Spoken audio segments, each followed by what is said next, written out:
The transition from medieval to Renaissance. The 15th century was a major period of growth in lay literacy, a process powerfully expedited by the introduction into England of printing by William Caxton in 1476.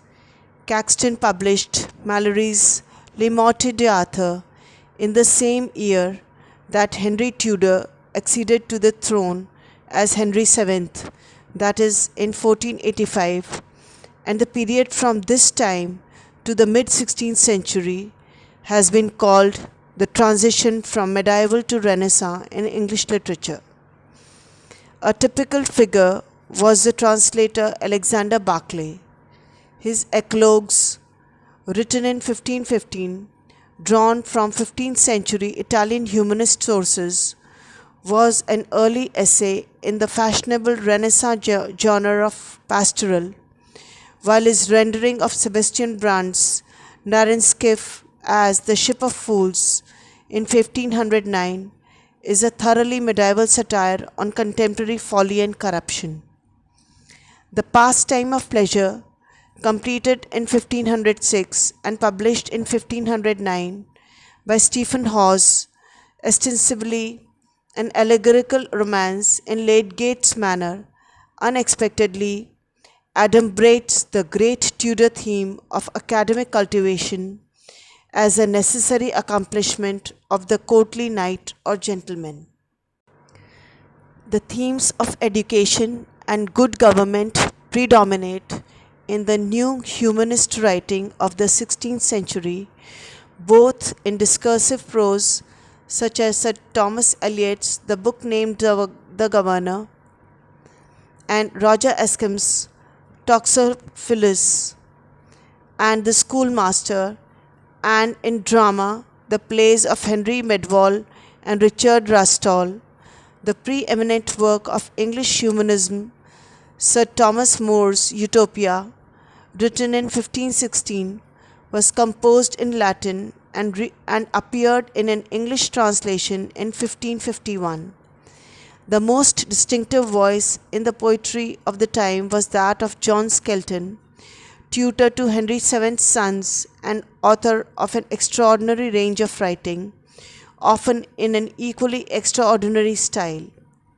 His works include a long play, Magnificence, like his Voyage of Court, an allegorical satire on court intrigue, intemperate satirical invectives such as Colin Clout and Why Come Ye Not to Court, and reflexive essays on the role of the poet and poetry in Speak, Parrot, and The Garland of Laurel.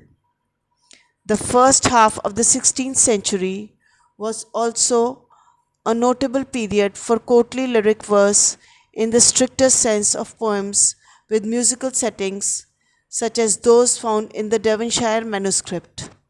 This is very much the literary milieu of the courtly makers Sir Thomas White and Henry Howard, Earl of Surrey.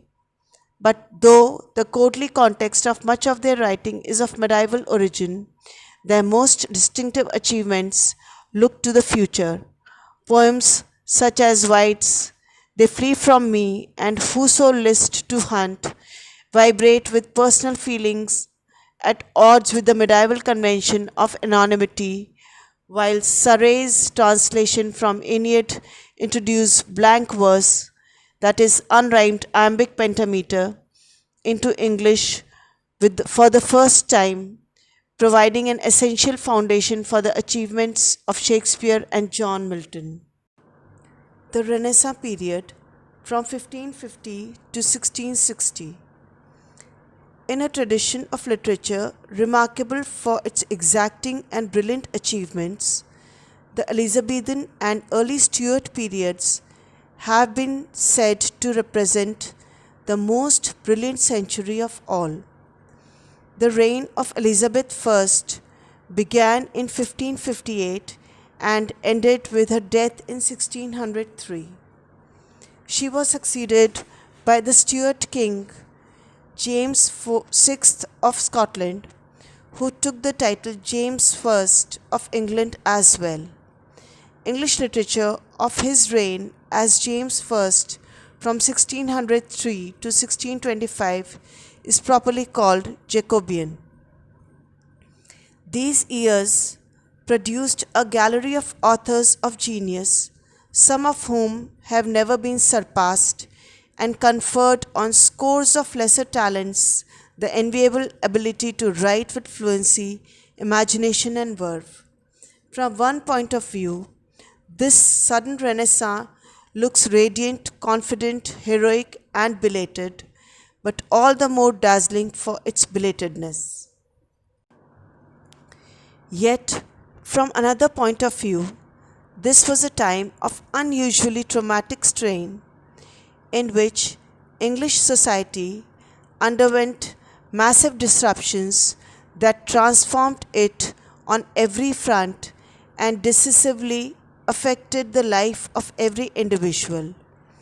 In the brief, intense moment in which England assimilated the European Renaissance, the circumstances that made the assimilation possible were already disintegrating and calling into question the newly won certainties as well as the older truths that they were dislodging. This doubleness of new possibilities and new doubts simultaneously apprehended gives the literature its unrivaled intensity. Social conditions.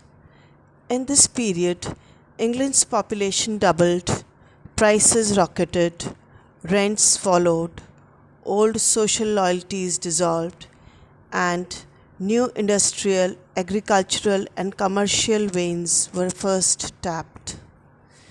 Real wages hit an all-time low in the 1620s, and social relations were plunged into a state of fluidity from which the merchant and the ambitious lesser gentleman profited at the expense of the aristocrat and the labourer, as satires and comedies current from the 1590s complain.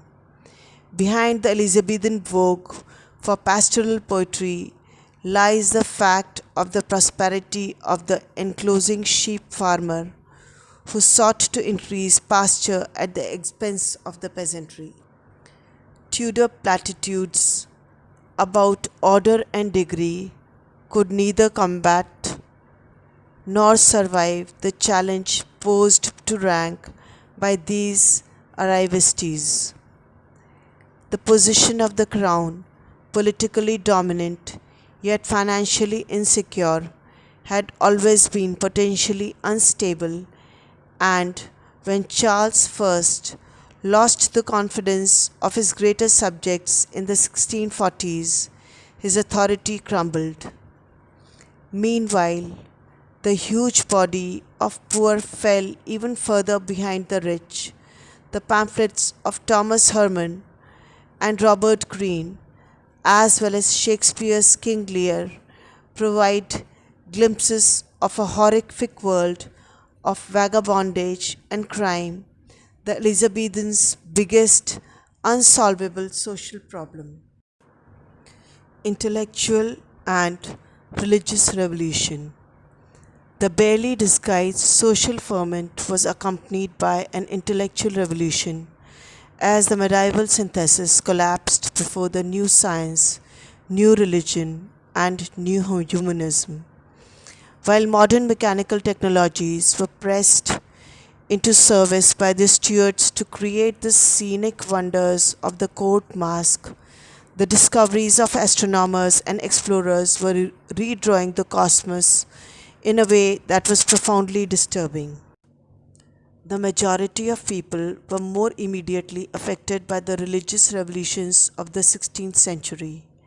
The Tudor Church hierarchy was an instrument of social and political control, yet the mid-century controversies over the faith had already wrecked any easy confidence in the authority of doctrines and forms, and had taught people to inquire carefully into the rationale of their own beliefs. The Elizabethan ecclesiastical compromise was the object of continual criticism from radicals both within those who desired progressive reforms such as abolition of bishops and without those who desired the return of England to the Roman Catholic fold. But the incipient liberalism of individuals such as John Milton and the scholar and churchman William Chillingworth was held in check by the majority's unwillingness to tolerate a plurality of religions in a supposedly unitary state. Nor was the Calvinist orthodoxy that cradled most English writers comforting, for it told them that they were corrupt, unfree, unable to earn their own salvation, and subject to heavenly judgments that were arbitrary and absolute. Calvinism deeply affected the world of the Jacobean tragedies, whose heroes were not masters of their fates, but victims of divine purposes that were terrifying yet inscrutable. The race for cultural development. The third complicating factor was the race to catch up with continental developments in arts and philosophy. The Tudors needed to create a class of educated diplomats, statesmen, and officials, and to dignify their court by making it a fount of cultural as well as political patronage. The new learning, widely disseminated through the Erasmian after the humanist Desiderius Erasmus, educational programs of such men as John Colet and Sir Thomas Eliot proposed to use a systematic schooling in Latin authors and some Greek to encourage in the social elites a flexibility of mind and civilized serviceableness that would allow enlightened princely government to walk hand in hand with responsible scholarship. Humanism fostered an innate familiarity with the classics that was a powerful incentive for the creation of an English literature of answerable dignity. It fostered as well as practical secular piety that left its impress everywhere on Elizabethan writing. Humanism's effect, however, was modified by the simultaneous impact of the flourishing continental cultures, particularly the Italian. Elizabethan court poetry is steeped in Castiglione's aristocratic Neoplatonism, his notions of universal proportion, and the love of beauty as the path to virtue. Equally significant was the welcome afforded to Niccolo Machiavelli, whose lessons were vilified publicly and absorbed in private. The Prince, written in 1513, was unavailable in English until 1640, but as early as the 1580s, Gabriel Harvey, a friend of the poet Edmund Spenser, can be found enthusiastically hailing its author as the apostle of modern pragmatism. So, the literary revival occurred in a society rife with tensions, uncertainties, and competing versions of order and authority, religion and status, sex and the self. The new scientific knowledge proved both man's littleness and his power to command nature against the Calvinist idea of man's helplessness, pulled the humanist faith in his dignity, especially that conviction deriving from the reading of Seneca and so characteristic of the period of man's constancy and fortitude, his heroic capacity for self-determination. It was still possible for Elizabeth to hold these divergent tendencies together in a single heterogeneous culture, but under her successors they would eventually fall apart. The philosophers Speaking for the new century would be Francis Bacon, who argued for the gradual advancement of science through patient accumulation of experiments, and the skeptic Michel de Montaigne, who denied that it was possible to formulate any general principles of knowledge. Cutting across all of these was the persistence of popular habits of thought and expression. Both humanism and Puritanism set themselves against vulgar ignorance and folk tradition, but fortunately, neither could remain aloof for long from the robustness of popular taste. Sir Philip Sidney, in England's first neoclassical literary treatise, The Defence of Poesy, candidly admitted that the old song, that is, the ballad of Percy and Douglas, would move his heart more than with the trumpet, and his Arcadia is a representative instance of the fruitful cross fertilization of genres in this period, the contamination of aristocratic pastoral with popular tale, the lyric with the ballad, comedy with romance, tragedy with satire, and poetry with prose. The language, too, was undergoing a rapid expansion that all classes contributed to and benefited from. Sophisticated literature borrowing without shame the idioms of colloquial speech, an allusion in Shakespeare's Macbeth to heaven seeping through the blanket of the dark would become a problem only later, when, for instance, Samuel Johnson complained in 1751 that such words provoked laughter rather than awe. Johnson's was an age when tragic dignity implied politeness, when it was below the dignity of tragedy to mention so lowly an act as a blanket.